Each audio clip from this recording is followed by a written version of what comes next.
Hello students and viewer, आज की ये वीडियो डाइलेक्ट्रिक एंड पोलराइजेशन पे बेस्ड है। तो सबसे पहले बात स्टार्ट करते हैं पोलराइजेशन से और समझते हैं कि पोल क्या है। जैसा कि आप जानते हो, चार्ज किसी भी बॉडी की एक इंट्रिंसिक प्रॉपर्टी है।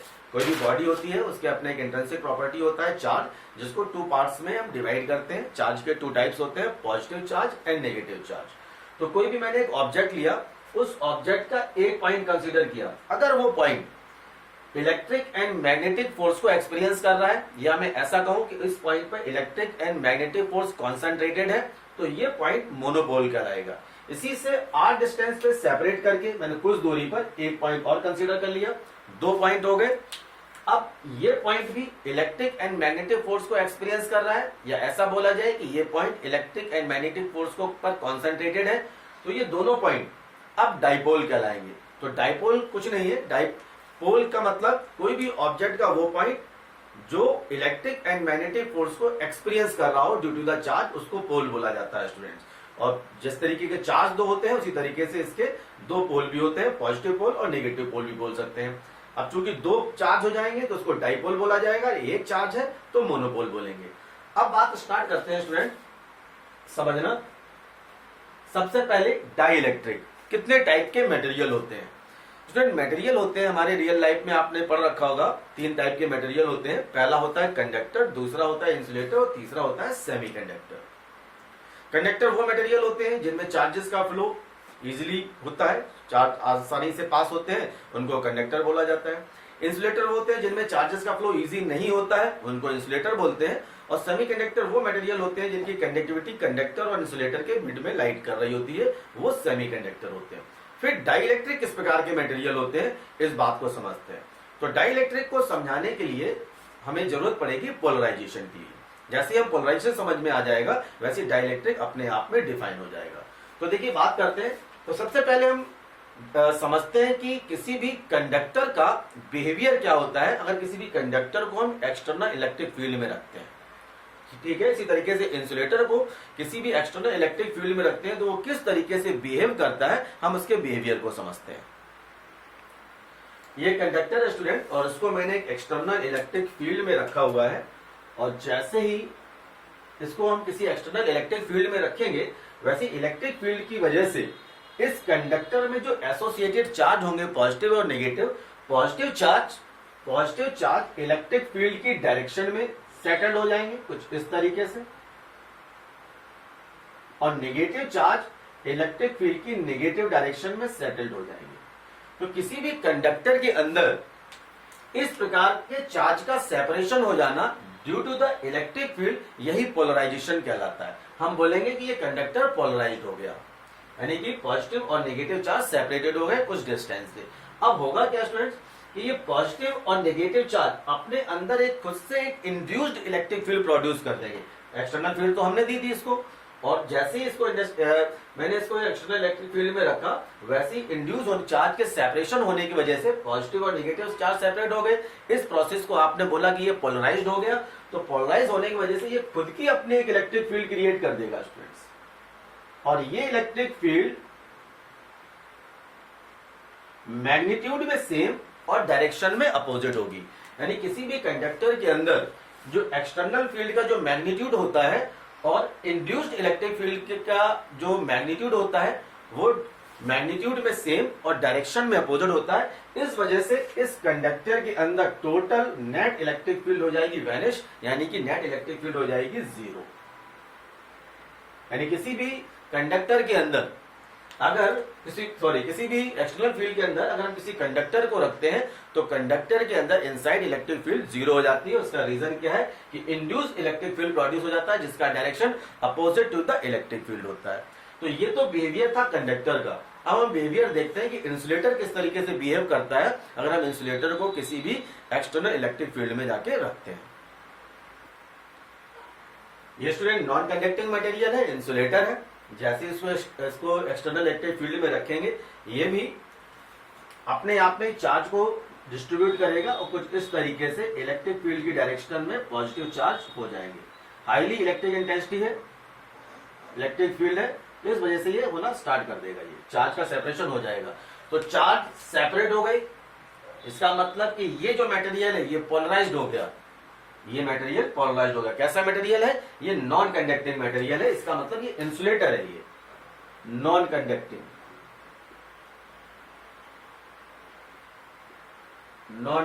मटेरियल है, इंसुलेटर है। और जैसे मैंने रखा इसको ये पोलराइज हो गया, इसके बीच में प्लस और माइनस का सेपरेशन हो गया। पोलराइजेशन का कंसेप्ट आपको समझ में आ गया होगा। When we place the any object, किसी भी ऑब्जेक्ट को हम एक्सटर्नल फील्ड में रखते हैं and their charges are separated by the r distance, वो चार्जेस अगर r डिस्टेंस से सेपरेटेड हो जाते हैं, that process called the polarization, यानी चार्जेस का अलग अलग पार्ट में डिवाइड हो जाना। अब होगा क्या स्टूडेंट यहाँ पर कि इलेक्ट्रिक फील्ड का डायरेक्शन ये है, तो ये खुद की अपनी एक इंड्यूस इलेक्ट्रिक फील्ड क्रिएट करेगा, ये भी क्रिएट करेगा, लेकिन उतने मैग्नीट्यूड का नहीं क्रिएट कर पाएगा जितने मैग्नीट्यूड का कंडक्टर ने क्रिएट किया था। तो कहने का मतलब क्या है कि इसकी खुद की अपनी एक इलेक्ट्रिक फील्ड क्रिएट होगी, और वो कैसी इलेक्ट्रिक फील्ड होगी स्टूडेंट? वो होगी इंड्यूस्ड इलेक्ट्रिक फील्ड। कैसी होगी? इंड्यूस्ड। तो ये इंड्यूस्ड इलेक्ट्रिक फील्ड क्या करेगा? कुछ part of the external electric field के मैग्नीट्यूड का तो कैंसिल आउट कर लेगा, लेकिन पूरे के पूरे को कैंसिल आउट नहीं कर पाएगा। कुछ part of the electric field, external electric field के मैग्नीट्यूड का इस इंसुलेटर के अंदर रह जाएगा स्टूडेंट्स। क्लियर? तो इसी प्रकार का जो मटेरियल होता है ये डाइलेक्ट्रिक कहलाता है।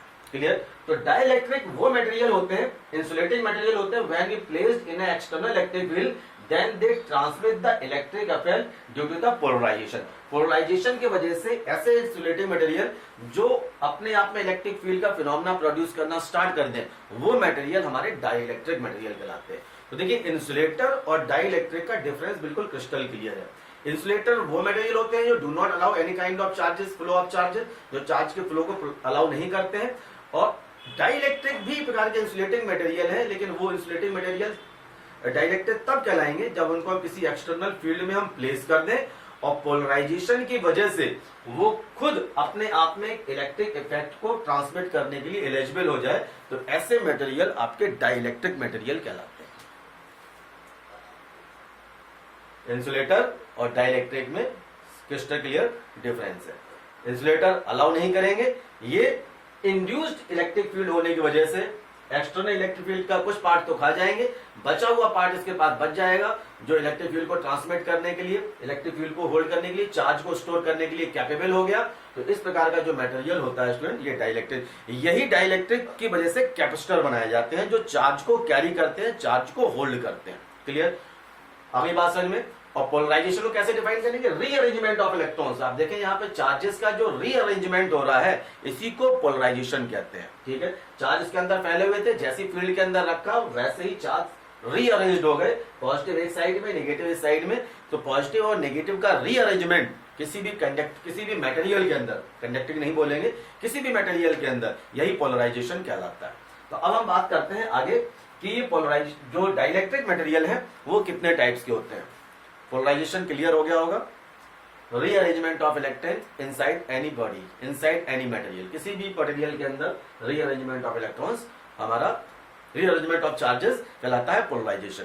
तो डाइलेक्ट्रिक टू पार्ट्स में डिवाइड होते हैं, नॉन पोलर एंड पोलर। तो देखिए बारी बात से समझते हैं कि पोलर क्या होता है, नॉन पोलर क्या होता है।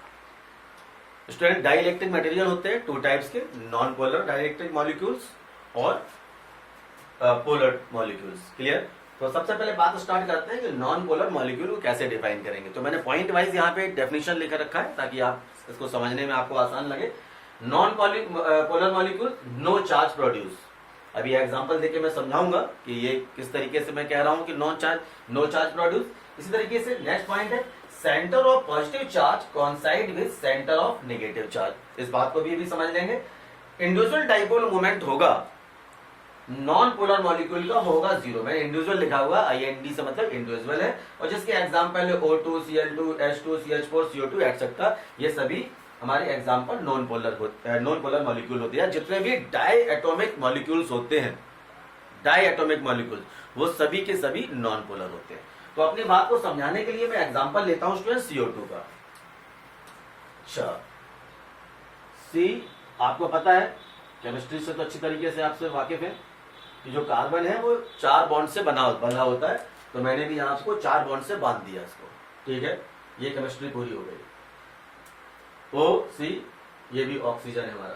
अब देखिए होता क्या है कि जो ऑक्सीजन है ये हाईली नेगेटिवली नेचर का होता है, इलेक्ट्रोनेगेटिविटी इसमें ज्यादा होती है। तो होगा क्या स्टूडेंट कि इसके अंदर नेगेटिवली चार्ज ज्यादा होते हैं, तो इससे ये नेगेटिव यहां पर इसको खींचना स्टार्ट करेगा, ये हो जाएगा पार्शली नेगेटिव, ये भी हो जाएगा पार्शली नेगेटिव, ये से खींचेगा, और ये हो जाएगा पॉजिटिवली चार्ज, ये हो जाएगा पॉजिटिवली चार्ज। अच्छा अब देखिए स्टूडेंट, इसका जो सेंटर है कार्बन का, ठीक है, इसने इधर से नेगेटिव इलेक्ट्रॉन इस वाले ऑक्सीजन इससे खींचे, इससे जब खींचे। अच्छा एक बात और समझ लें कि मैं इसको थोड़ा स्टॉप करता हूं और एक बात और समझाता हूं कि मान लीजिए आपने एक एटम में इतने चार्जेस हैं, मान लीजिए 4 चार्ज है, उतने ही नंबर ऑफ इलेक्ट्रॉन्स है यहाँ पर, ठीक है। तो इस सिचुएशन में आप बोलेंगे कि जो ऑब्जेक्ट है वो उसका जो नेट चार्ज है 0 है। चार्ज 0 नहीं है, चार्ज 0 नहीं हो सकता है, नेट चार्ज 0 होता है। क्यों? नंबर ऑफ प्रोटॉन्स इलेक्ट्रॉन्स आपस में बराबर है, एक दूसरे को कैंसिल आउट करेंगे, नेट चार्ज 0 बोलना सही है, चार्ज बोलना 0 सही नहीं है, नेट चार्ज 0 हो गया। अच्छा किसी भी तरीके से मान लीजिए 2 इलेक्ट्रॉन्स इसके पास में आ गए, आप कहेंगे इलेक्ट्रॉन ही क्यों आए सर, प्रोटॉन भी आ सकते हैं, नहीं आएंगे क्योंकि ये न्यूक्लियस में बैठे होते हैं शांत अवस्था में, ठीक है। इलेक्ट्रॉन्स का ही आदान प्रदान पॉसिबल है, इलेक्ट्रॉन्स का ही आना जाना पॉसिबल होता है, तो इलेक्ट्रॉन किसी भी तरीके से आ गए। तो जब देखिए इलेक्ट्रॉन्स आ गए तो आप देख रहे हैं कि यहाँ पे इलेक्ट्रॉन्स की हो गई अधिकता, एक्सेस ऑफ इलेक्ट्रॉन्स हो गए, एक्सेस ऑफ इलेक्ट्रॉन्स हो गए, तो हम बोलेंगे कि ये वो मेटल जहां पे एक्सेस ऑफ इलेक्ट्रॉन्स है वो नेगेटिवली चार्ज हो गया। तो देखिए नेगेटिवली चार्ज हो गया, यानी कि किसी भी ऑब्जेक्ट से अगर इलेक्ट्रॉन्स आ रहे हैं, कहीं से आ रहे हैं, एक्सेस ऑफ इलेक्ट्रॉन्स हो रहा है, एक्सेप्ट कर रहा है कोई भी मेटल, क्लियर। तो यहां पर हम बोलेंगे कि वो ऑब्जेक्ट है वो नेगेटिवली चार्ज हो गया। स्टूडेंट्स किसी भी तरीके से मान लीजिए इलेक्ट्रॉन निकल गए, भाग गए, अपने एटम से छोड़ के भाग जाते हैं लोग, ठीक है। 3 यहां पे एक इलेक्ट्रॉन्स रह गया। तो अब इस सिचुएशन में देखिए कि इलेक्ट्रॉन्स क्या है स्टूडेंट, यहाँ पर कमी हो गई है, डिफिशियंसी ऑफ इलेक्ट्रॉन्स हो गए स्टूडेंट्स, ठीक है ना। ये पॉजिटिव चार्ज ज्यादा है, यहाँ इलेक्ट्रॉन्स कम है, तो इलेक्ट्रॉन की डिफिशियंसी है, प्रोटॉन्स का यहाँ पे एक्सेस है, तो उसको बोलेंगे पॉजिटिवली चार्ज। तो कब पॉजिटिवली चार्ज होगा, जब इलेक्ट्रॉन्स की कमी होगी। कब नेगेटिवली चार्ज होगा, जब इलेक्ट्रॉन्स ज्यादा होंगे। तो इलेक्ट्रॉन्स अगर ज्यादा है, एक्सेस ऑफ इलेक्ट्रॉन्स है, तो जो ऑब्जेक्ट जो मेटल होगा वो नेगेटिवली चार्ज हो जाएगा, और अगर डिफिशियंसी ऑफ इलेक्ट्रॉन्स है तो जो मेटल होगा वो आपका पॉजिटिवली चार्ज हो जाएगा। इसी बात को थोड़ा सा समझने की कोशिश करिए कि यहां से मैंने इस वाले ऑक्सीजन है, क्योंकि ये हाईली नेगेटिव है, इसके पास पावर ज्यादा है, तो ये इसने क्या किया कि नेगेटिव इलेक्ट्रॉन्स से खींच लिए, तो इसके पास पॉजिटिव रह गए, नेगेटिव निकले। नहीं बात पकड़ पा रहे होंगे, अभी पकड़वाता हूं। ये पॉजिटिव और ये नेगेटिव, तो जैसे ही इससे नेगेटिव निकलेंगे, इसने कुछ नेगेटिव लिए यहां पर, इससे भी नेगेटिव, कोई भी ऑब्जेक्ट होता है उसके पास नेगेटिव पॉजिटिव दोनों इलेक्ट्रॉन्स होते हैं, जिसके पास नेगेटिव होगा वो उससे खींच लेगा इस पर, क्लियर। तो इसके पास क्या हो गए, हाईली नेगेटिव इलेक्ट्रॉन्स हो जाएंगे, तो ये हाईली नेगेटिव हो जाएगा, ये भी हाईली नेगेटिव हो जाएगा, इसके पास बचेगा पॉजिटिव। तो होगा क्या स्टूडेंट्स, इन दोनों का सेपरेशन देखिए आप, इन दोनों का जो सेंटर ऑफ मास निकलेगा वो इन बिटवीन निकलेगा, यहीं पर, क्लियर, इस जगह पर। इसका सेंटर ऑफ मास यहीं पर है कार्बन का, तो इसका मतलब क्या है कि दोनों को सेंटर ऑफ मास एक पोजीशन पे ही कॉन्साइड कर रहे होंगे, क्लियर।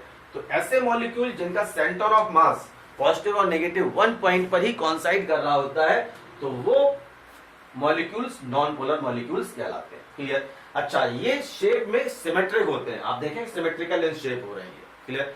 सिमेट्रिकल इन शेप होंगे, positive and negative coincide at 1 point पे कॉन्साइड हो रहा होगा, क्लियर। इन दोनों के बीच का सेंटर पॉइंट ये आएगा, और ये अपने आप में सेंटर है, तो पॉजिटिव नेगेटिव एक ही पोजीशन पे आ गए, एक पोजीशन पे आने की वजह से ये जो मॉलिक्यूल्स हैं ये नॉन पोलर मॉलिक्यूल्स हैं। इनका जो इलेक्ट्रिक डाइपोल मोमेंट है वो भी 0 होगा। डाइपोल मोमेंट क्या होते हैं कि वो पॉजिटिव और नेगेटिव हो और आपस में r डिस्टेंस से सेपरेटेड हो। तो देखिए ये तो आप r डिस्टेंस से सेपरेटेड तो है ही नहीं, ये तो एक दूसरे को ओवरलैप कर गए, प्लस और माइनस एक ही जगह पे कोइंसाइड कर गए, तो इनके बीच में सेपरेशन प्रोड्यूस नहीं हो पा रहा है, दैट्स व्हाई ये कहलाएंगे आपके नॉन पोलर। अब बात करते हैं पोलर मॉलिक्यूल की। पोलर डेफिनेशन पे ध्यान देते हैं। चार्ज प्रोड्यूस, अच्छा चार्ज प्रोड्यूस नहीं हुआ था दोनों में, पॉजिटिव इधर से नेगेटिव इधर, दोनों का कैंसिल आउट, चार्ज प्रोड्यूस नहीं हुआ, नेट चार्ज 0 हो गया, ठीक है। तो नेट चार्ज दोनों का 0 होता है।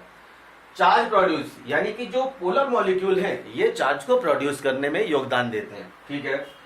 Centre of positive charge and negative charge do not कॉन्साइड। ये भी ध्यान रखना है कि जो पोलर चार्ज होंगे इनके सेंटर नेगेटिव और पॉजिटिव कॉन्साइड नहीं करते हैं। असिमेट्रिकल इन शेप होंगे, कोई बड़ा होगा, कोई छोटा होगा, कोई आगे होगा, कोई पीछे होगा, कोई लेफ्ट होगा, कोई राइट होगा, इन सिमेट्रिकल शेप में होंगे, ठीक है। और जिसका इंडिविजुअल डाइपोल मोमेंट जीरो नहीं होगा, इंडिविजुअल डाइपोल मोमेंट जीरो नहीं होगा। Example HCl, NH3, H2O। मैं अपनी बात को HCl से समझाने की कोशिश करता हूं आपको। तो मान लीजिए मैंने लिखा H और ये लिखा मैंने Cl। अच्छा, ये आपको पता है कि Cl जितने भी हैलोजन मॉलिक्यूल्स होते हैं उनको हाईली इलेक्ट्रोनेगेटिवली नेचर के होते हैं, तो इसके पास ज्यादा इलेक्ट्रॉन्स होंगे, बोलो माइनस, और ये होगा प्लस, बोलो। तो इनके बीच का जो सेपरेशन होगा, क्योंकि इसके पास नेगेटिवली इलेक्ट्रॉन ज्यादा है, ये डिस्टेंस पे आगे निकल जाएंगे इससे खींच के, ठीक है। इसके पास कम है, इनके बीच में एक सेपरेशन हो जाएगा। और इस बात को भी नहीं समझ पा रहे तो इसका स्ट्रक्चर बनाते हैं स्टूडेंट्स। तो देखिए ये एक हाइड्रोजन, ये छोटा सा है, इस पे मैंने यहाँ पे एक चार्ज रख दिया, और इसी तरीके से ये इसके साथ शेयरिंग करना स्टार्ट करेगा। इसके आउटर मोस्ट शेल में 7 इलेक्ट्रॉन्स होते हैं, 3, 4, 5, 6, 7, 7 हो गए, 3 और 3, 6 एक साथ, ठीक है। अब क्या करेगा स्टूडेंट, Cl चाहेगा कि मैं इसके साथ शेयरिंग करके अपना ऑक्टेट पूरा कर लूं, लेकिन ये तो पावरफुल है, ये चाहेगा कि मैं इसको खींच के भी ले जाऊं, ठीक है। हाइड्रोजन भी चाह रहा है कि मैं अपना डुअल पूरा कर लूं इसके साथ में, लेकिन चूंकि ये ज्यादा नेगेटिवली चार्ज है, ज्यादा पावरफुल है, असिमेट्रिकल इन शेप है, क्लियर। तो ये दोनों के सेंटर ऑफ मास एक दूसरे से कॉन्साइड नहीं करेंगे, बल्कि ये r डिस्टेंस पे सेपरेटेड हो जाएंगे। इस वजह से इनका जो इंडिविजुअल डाइपोल मोमेंट होगा वो जीरो होगा। क्लोरीन ज्यादा पावरफुल है, ज्यादा खींच के ले जाएगा दूर, बोलो भाई। एक ऑब्जेक्ट है, ये बहुत हैवी है और ये बहुत छोटा है, इसके पास को कनेक्ट करेंगे, ये तो खींच के ले जाएगा इसको, इस पे डिस्टेंस आ जाएगा, ठीक है। ये दोनों आपस में मिल ही नहीं पाएंगे। जबकि पोलर के केस में क्या हो रहा था कि मान ली कोई ऑब्जेक्ट 10 न्यूटन का फोर्स इधर लगा रहा है, 10 न्यूटन का फोर्स इधर लगा रहा है, तो बॉडी तो टच से मस होगी नहीं। नॉन पोलर के केस में जो मैंने भी एग्जाम्पल लिया था यहाँ पर किसका, CO2 का। CO2 में क्या हुआ था, कार्बन को एक ऑक्सीजन इधर से खींच रहा था, एक ऑक्सीजन इधर से खींच रहा था, कार्बन बेचारा बीच में फंस गया। तो इसका मतलब क्या है कि net charge zero, no charge produce हो जाएगा, क्लियर। दोनों का जो सेंटर ऑफ मास है वे जगह पे कॉन्साइड हो रहा था, नॉन पोलर था। इस केस में क्या है कि जो क्लोरीन है वो ज्यादा तगड़ा है और हाइड्रोजन छोटा है, ये क्लियर।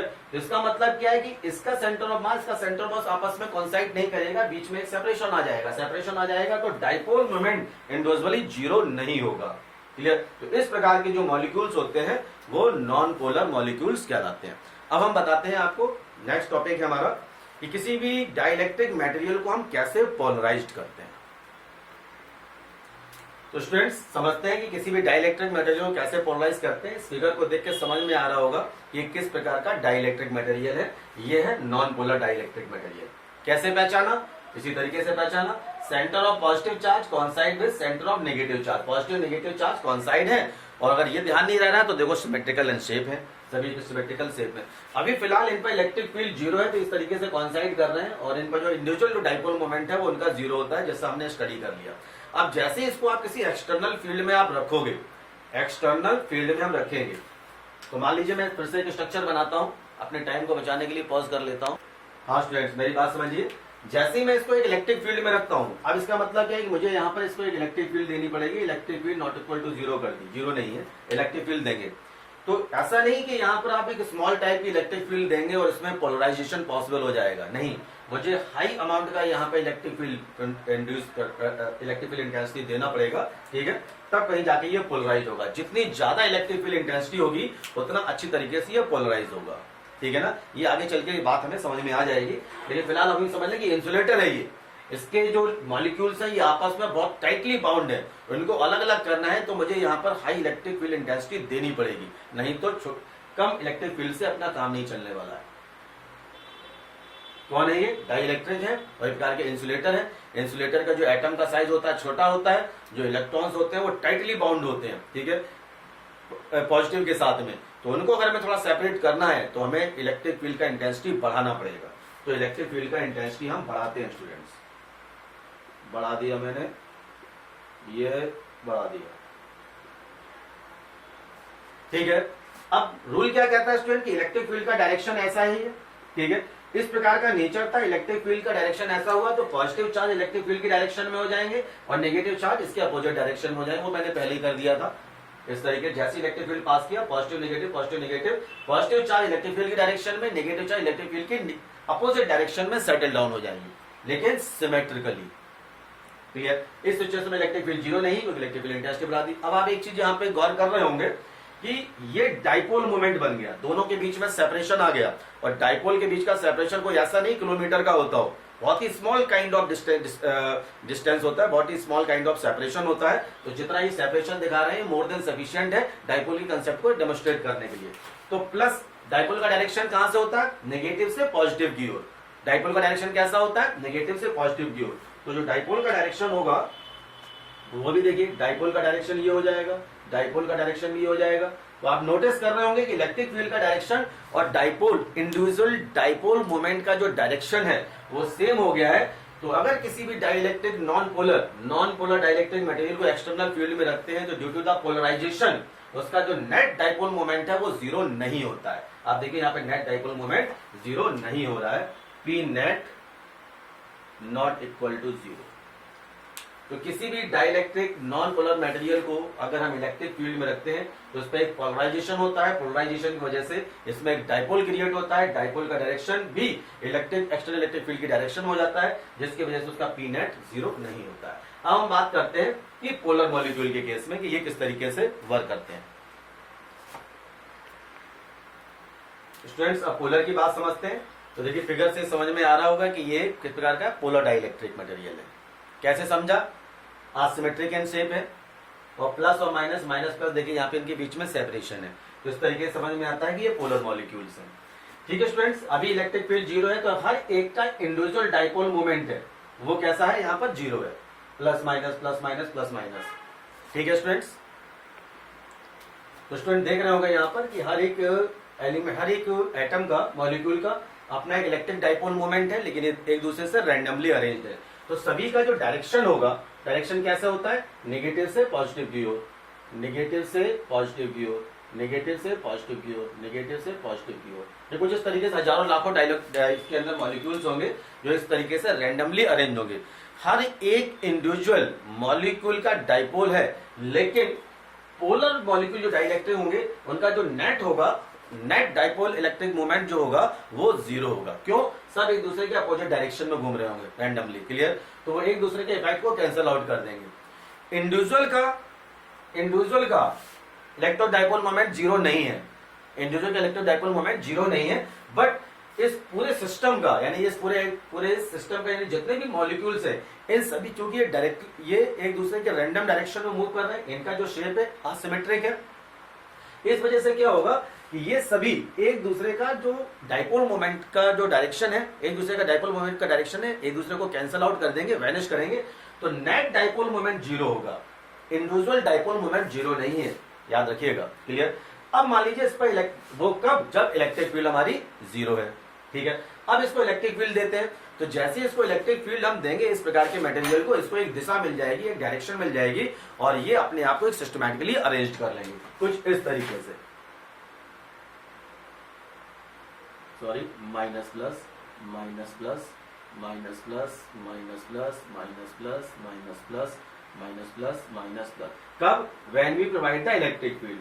माफ कीजिएगा, पहले मुझे इलेक्ट्रिक फील्ड बनानी थी, उसके बाद माइनस प्लस करना था, लेकिन आप समझ सकते हैं कि जैसे मैंने यहाँ पे इलेक्ट्रिक फील्ड बनाई वैसे इलेक्ट्रिक फील्ड के अंदर इस डाइलेक्ट्रिक मटेरियल को रखा, तो ड्यू टू द पोलराइजेशन ये माइनस प्लस के रूप में ही अपने आप में व्यवस्थित हो जाएंगे। क्यों प्लस हो जाता है? जो प्लस होता है, जो पॉजिटिव चार्ज होता है इलेक्ट्रिक फील्ड की डायरेक्शन में होता है, तो plus minus plus minus plus sorry minus plus minus plus minus plus इस तरीके से अरेंज आउट हो जाएंगे। और यहाँ पे जो डाइपोल का डायरेक्शन देखने को मिलेगा वो भी बिल्कुल वैसा ही मिलेगा, माइनस से प्लस इलेक्ट्रिक फील्ड की डायरेक्शन में।